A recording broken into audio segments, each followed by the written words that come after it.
الحمد لله وحده والصلاة والسلام على من لا نبي بعده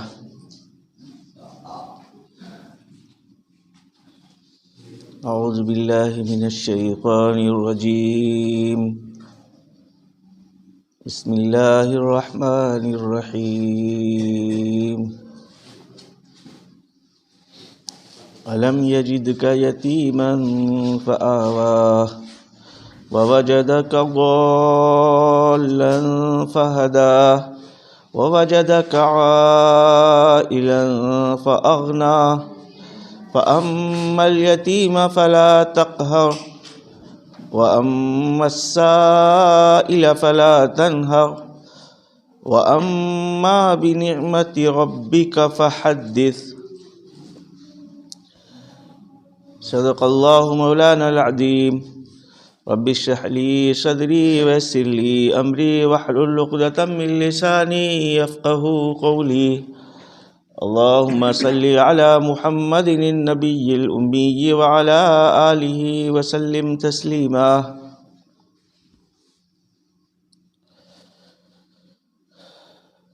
کیا اس رب نے آپ کو یتیم نہیں پایا جس کے نتیجے میں اس نے ٹھکانہ دیا اور اس نے آپ کو علوم شریعت سے ناواقف پایا، پھر راستہ بتا دیا، اور اس رب نے آپ کو نادار پایا، پھر اس نے غنی کر دیا۔ لہذا یتیم کو آپ مت دبائیں اور سائل کو مت جھڑکیں، اور بہرحال اپنے رب کی نعمت کو بیان فرماتے رہیں۔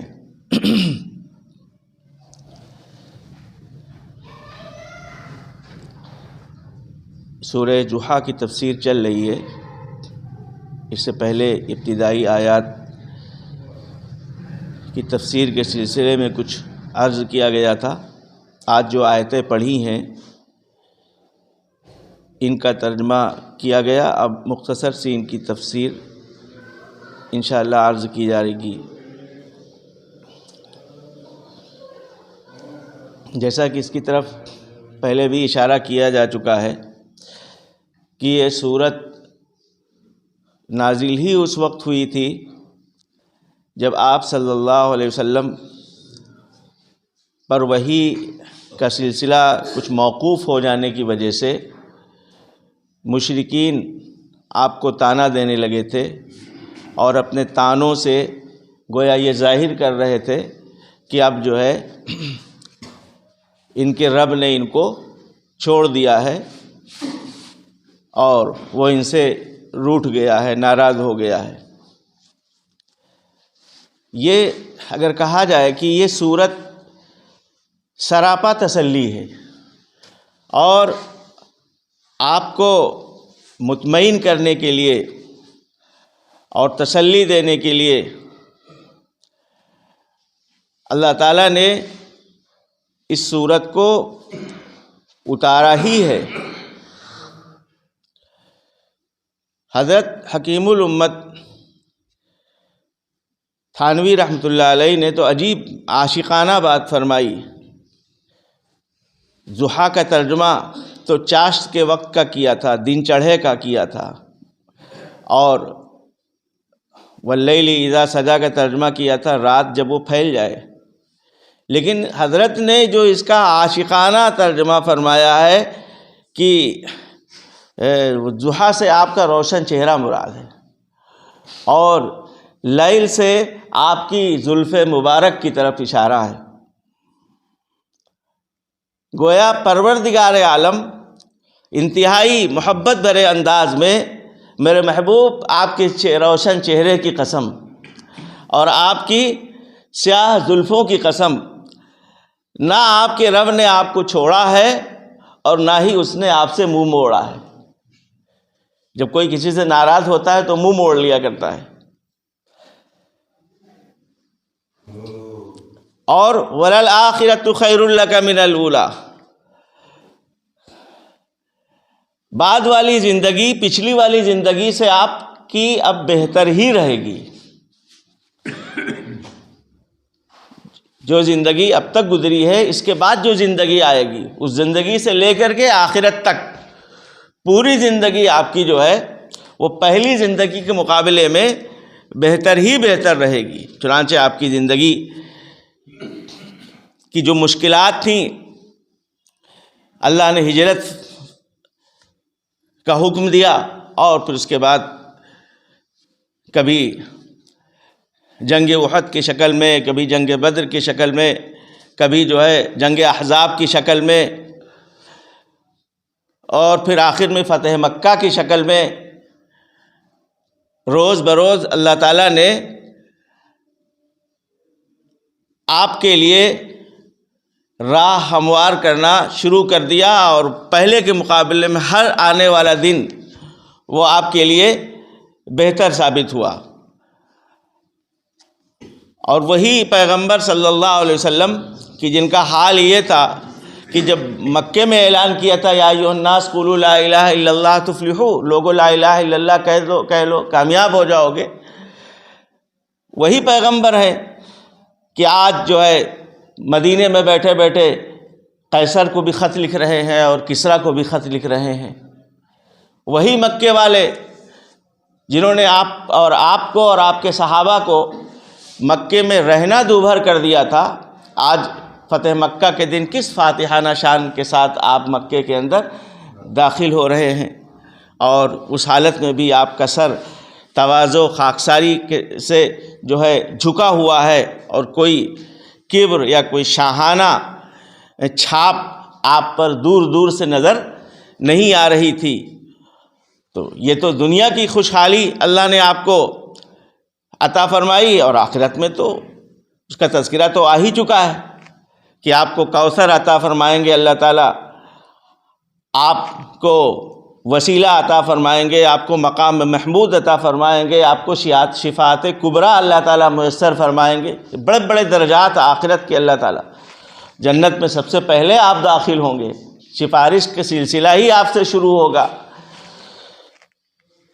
تو یہ عاشقانہ انداز میں اللہ تعالیٰ نے آپ کو اس صورت میں تسلی دیا ہے، اور عجیب انداز سے وَلَسَوْفَ يُعْطِيكَ رَبُّكَ فَتَرْضَىٰ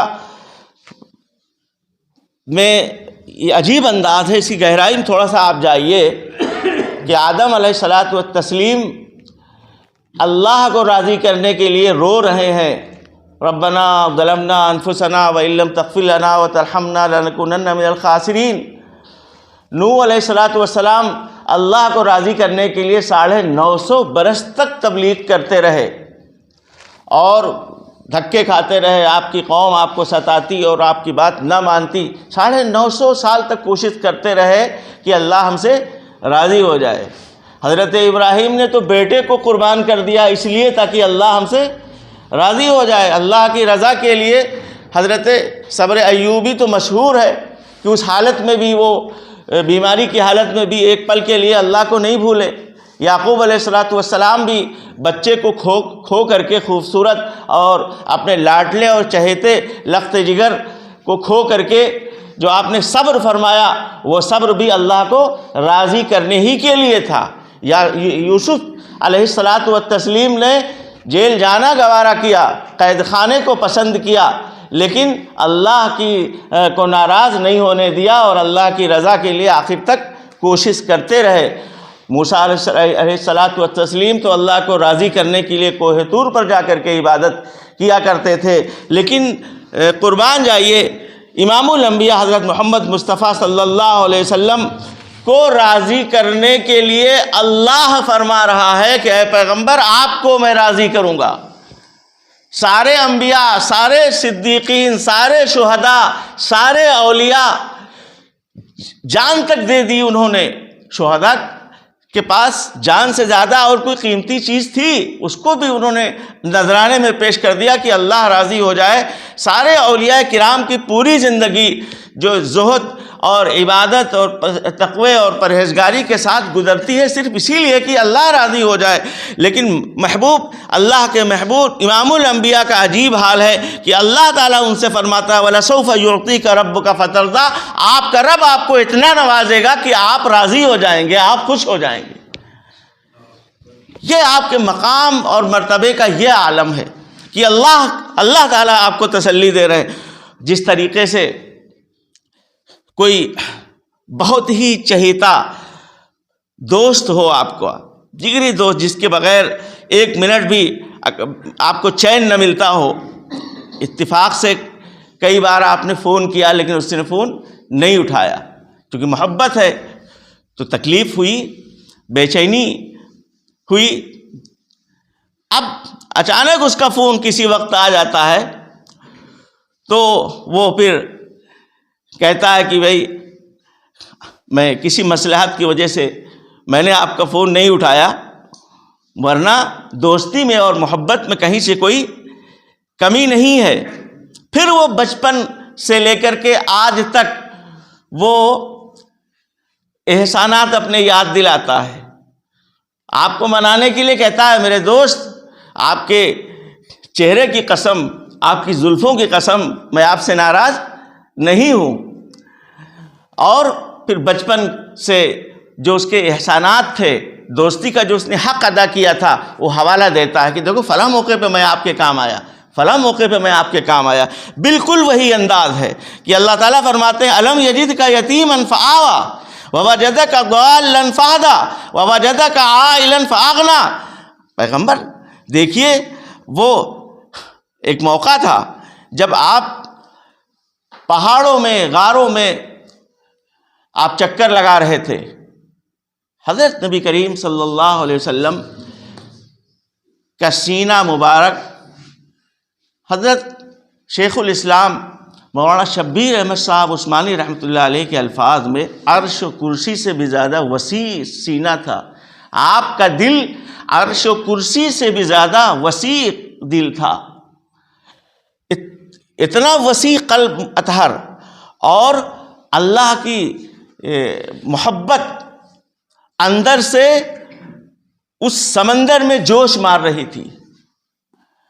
اللہ کو منانے اور اس کی عبادت کرنے کے بہت سارے منصوبے اندر جوش مار رہے تھے. اللہ آپ کے اندر رہبری، پوری کائنات کی رہبری کے لیے، تمام جن و انس کی رہبری کرنے کا بھرپور مادہ اور اس کی بھرپور صلاحیت آپ کے پاس تھی کہ نہیں تھی؟ بچپن سے وہ صلاحیت دے کر کے اللہ نے آپ کو بھیجا تھا، لیکن تصویر کا رخ صاف نہیں تھا کہ کس طرح سے ہم اللہ کی عبادت کریں، کس طریقے سے ہم اللہ کے بندے جو اللہ سے دور ہیں ان کو معبود حقیقی سے کیسے ملائیں. دنیا میں جو کفر شرک کی وجہ سے یہ اندھیرا چھایا ہے، اس اندھیرے کو اجالے سے کیسے بدلے، اس کی کوئی تصویر آپ کے سامنے نہیں تھی.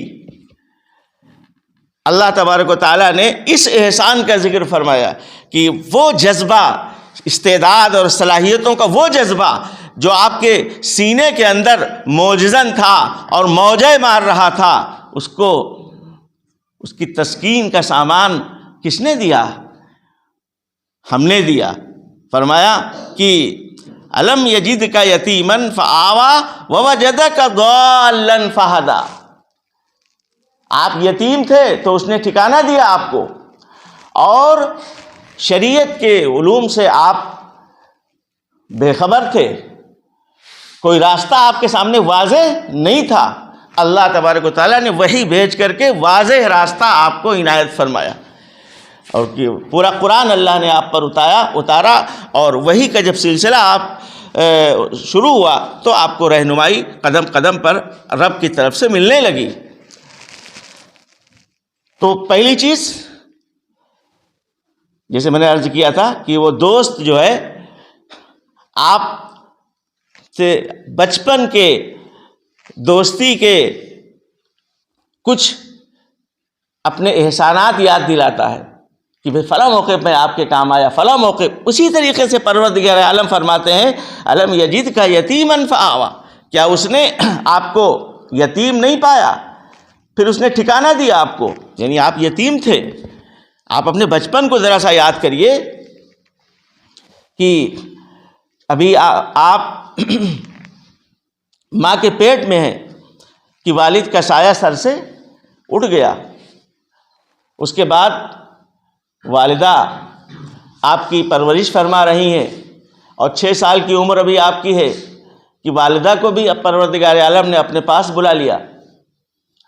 اب بظاہر کوئی سہارا دنیاوی اعتبار سے نہیں تھا، لیکن پروردگار عالم نے آپ کے دادا کے دل میں بے انتہا محبت ڈال دی. اتنی محبت کرتے تھے حضرت عبد المطلب آپ سے کہ وہ بیٹوں سے بھی اتنی محبت نہیں کرتے تھے جتنی پوتے کے ساتھ تھا معاملہ. پھر 8 سال کی عمر میں جب خواجہ عبد المطلب بھی دنیا سے، حضرت عبد المطلب بھی دنیا سے چلے گئے، تو پھر یہ سنہرا موقع کس کے حصے میں آیا؟ خواجہ ابو طالب کے حصے میں آیا، اور آخر تک انہوں نے ساتھ دیا. ہجرت سے کچھ پہلے وہ دنیا سے رخصت ہو گئے.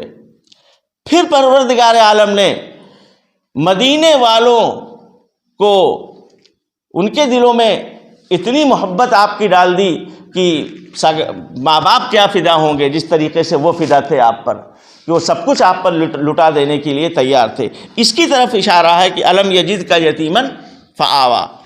آپ کو اس نے یتیمی کی حالت میں پایا. بظاہر کوئی ٹھکانہ نہیں تھا، لیکن اس نے ٹھکانہ دیا.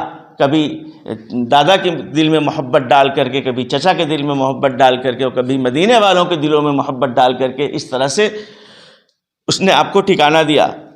اور وہ سینہ جو سمندروں سے زیادہ وسیع تھا، اس کے سامنے کوئی تصویر صاف نہیں تھی کہ کس طریقے سے اللہ کی عبادت کریں، کس طریقے سے مخلوق کی رہبری اور ان کی رہنمائی کریں، اللہ کے بھٹکے ہوئے بندوں سے کس طرح سے اللہ سے جوڑیں.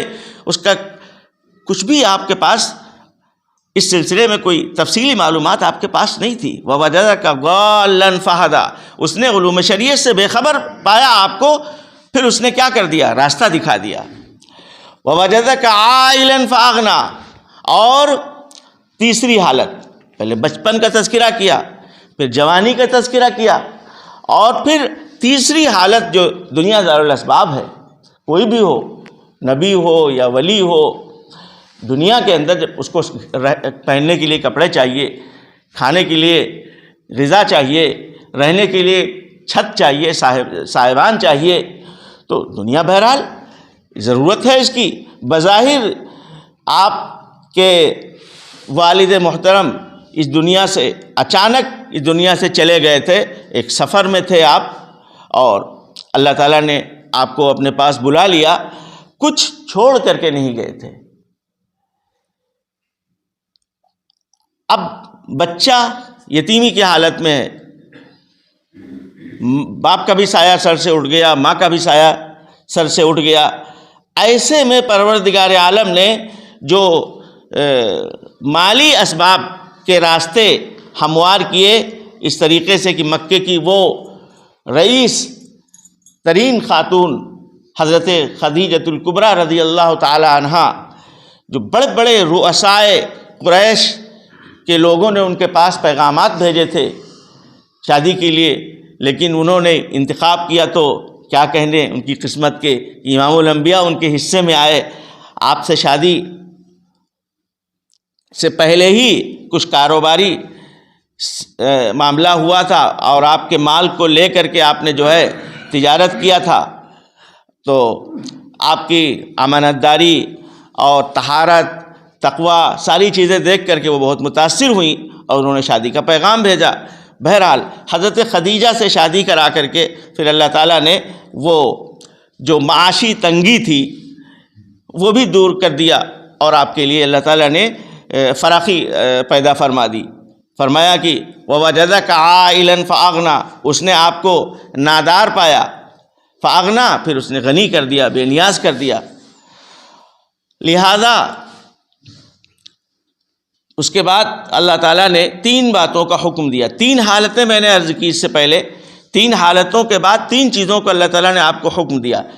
پہلی بات یہ فرمائی کہ فَأَمَّا الْيَتِيمَ فَلَا تَقْهَرْ، چونکہ یتیمے کے دور سے آپ گزر چکے ہیں، لہذا پیغمبر میرے محبوب آپ یتیم کے ساتھ سختی کا معاملہ نہ کریے، اور سائل کو جھڑکیے نہ.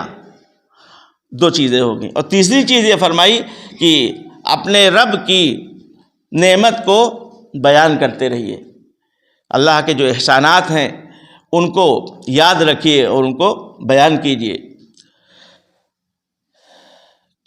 یتیمی کا مسئلہ یہ ہے کہ عرب میں یتیموں کے ساتھ میں زیادتی کرنا، ان کا مال ہڑپ کر لے جانا اور ان کے ساتھ ظلم کرنا، یہ ایک عام بات تھی. اس لیے اللہ تبارک و تعالیٰ نے آپ کو آپ کے توسط سے امت کو مخاطب کر کے یہ بات فرمائی کہ یتیم کے ساتھ میں معاملہ ہمدردی کا، مروت کا اور محبت کا معاملہ ہونا چاہیے.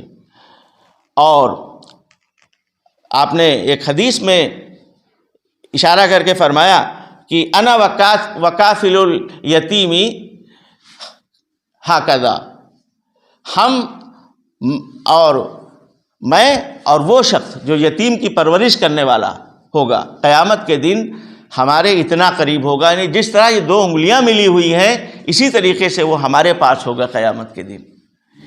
تو یتیم کی خدمت کرنا اور اس کے ساتھ محبت اور غمگساری کا معاملہ کرنا، اللہ تعالیٰ نے اس آیت میں اس کی طرف توجہ دلائی، اور پیغمبر صلی اللہ علیہ وسلم نے بار بار یتیم کی طرف توجہ بھی دلائی ہے کہ یتیموں کے معاملے میں لاپرواہی نہ کی جائے. پھر اس کے بعد میں فرمایا کہ سائل کو مت جھڑکیے. سائل دو چیزیں ہیں، دیکھیے یہاں پر. ایک تو یہ ہے کہ سائل کا اکرام کیا جائے اور جو بھی ہو سکے اس کو دیا جائے، اور اگر نہیں ہو سکتا ہے تو اس سے معذرت کر لی جائے اور یہ کہہ دیا جائے کہ بھائی معاف کیجئے، اس وقت میرے پاس نہیں ہے. مگر سائل کا حق آپ نے بتایا. ایک حدیث میں تو آپ نے فرمایا کہ للسائل حق ولو جاء علی الفرس، سائل گھوڑے پر سوار ہو کر کے آئے تبھی اس کا حق ہے. ہو سکتا ہے وہ گھوڑے پہ تو ضرور سوار ہے، لیکن یہ ہو سکتا ہے کہ ضرورت مند ہو. اس کے گھوڑے کو دیکھ کر کے آپ اس دھوکے میں نہ آئیے کہ وہ ضرورت مند نہیں ہے. کبھی ضرورت آدمی کو پڑ جاتی ہے کہ گھر کے اعتبار سے وہ ٹھیک ٹھاک ہے، لیکن اچانک وہ سفر میں ہے یا کچھ ایسی ضرورت پیش آ گئی جس کی وجہ سے وہ مالدار ہونے کے باوجود کنگال بنا ہوتا ہے، اور ایسے لوگوں کے لیے سوال کرنا مشکل بھی ہوتا ہے. اس لیے للسائل حق ولو جاء علی الفرس، آپ نے فرمایا کہ سائل اگر آ جائے تو اس کو لوٹائیے نہیں، اس کا حق ہے، اس کو دیجئے، چاہے وہ گھوڑے پر سوار ہو کر کے آئے. ایک پہلو تو اس کا یہ ہے کہ سائل کا حق ہے، اور آپ نے اللہ نے اس طرف توجہ دلائی اور پیغمبر کو مخاطب کر کے اللہ تعالیٰ نے فرمایا کہ سائل کو مت جھڑکیے. اور خود پیغمبر کی احادیث کی پوری زندگی آپ توجہ دلاتے رہے.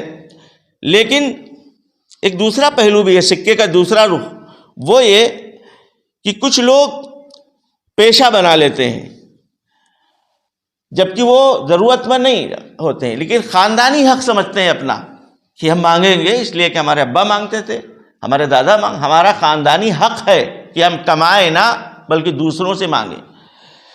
حضرت عمر رضی اللہ تعالیٰ عنہ اس طرح کے آدمی کو جب دیکھ لیتے تھے کہ ہٹا کٹا ہے اور مانگ رہا ہے تو درہ لے کے اس کو مار دیتے.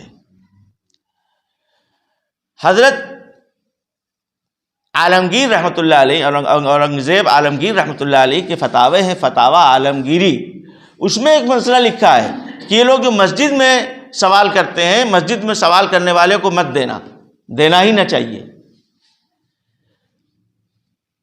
بات اس میں کیا ہے، بیچ بیچ کا راستہ میں عرض کروں۔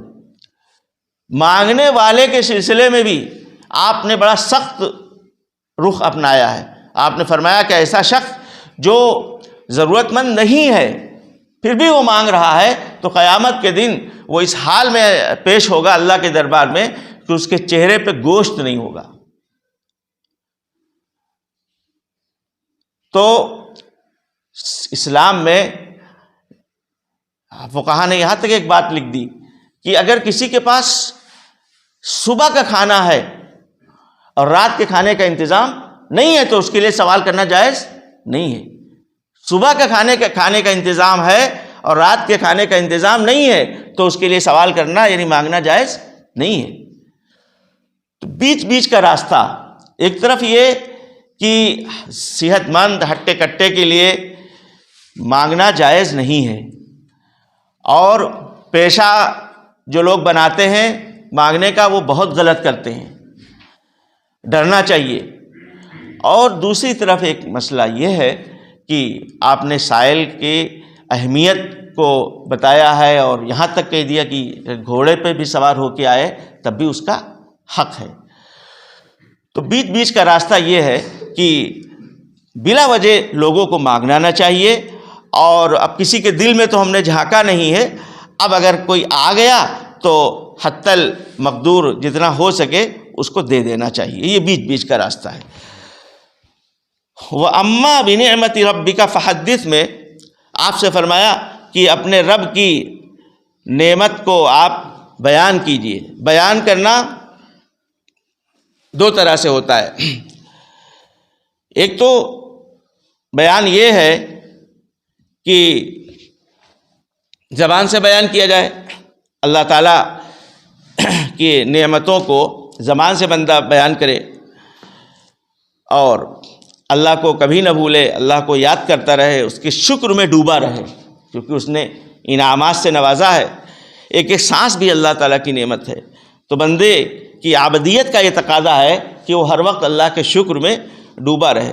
دوسری چیز یہ ہے کہ زبان سے تو اللہ کی انعامات کا تذکرہ ہونا ہی چاہیے، اپنے اعضاء اور جوارح سے بھی، عمل سے بھی اللہ کے انعامات کا تذکرہ ہونا چاہیے، یعنی اللہ اور اس کے نبی کے بتائے ہوئے راستے کے اوپر چلنا چاہیے۔ یہ عمل کے ذریعے سے اللہ کی نعمتوں کو بیان کرنا ہے کہ نبی کی سنت کے مطابق اور اللہ کے بتائے ہوئے احکامات کے مطابق زندگی گزاری جائے۔ اور ایک چیز اور ہے کہ اگر اللہ نے نوازا ہے تو اپنے لباس سے اور اپنی وضاقتہ سے اپنے کو حقیر کمتر نہ ظاہر کیا جائے کہ اللہ نے ہم کو نوازا ہے، تو ہم اس طرح سے نہ رہیں کہ ہم کو کوئی ضرورت مند سمجھ کر کے بھیک دینے لگے۔ تو یہ چیز سے بھی آپ نے منع فرمایا ہے کہ اللہ جس کی جو حیثیت ہو، غریب کے لیے بھی یہ نہیں جائز ہے، تنگ دست آدمی کے لیے جائز نہیں ہے کہ وہ امیروں والا لباس پہنے، یہ غلط ہے، یہ دھوکہ دینا ہوگا لوگوں کو۔ اور امیر آدمی کے لیے بھی یہ بہتر نہیں ہے کہ وہ فقیروں والا لباس پہنے، یہ چیز بھی آپ صلی اللہ علیہ وسلم نے پسند نہیں فرمائی ہے۔ بس اللہ تعالی ہم سب کو عمل کرنے کی توفیق نصیب فرمائے۔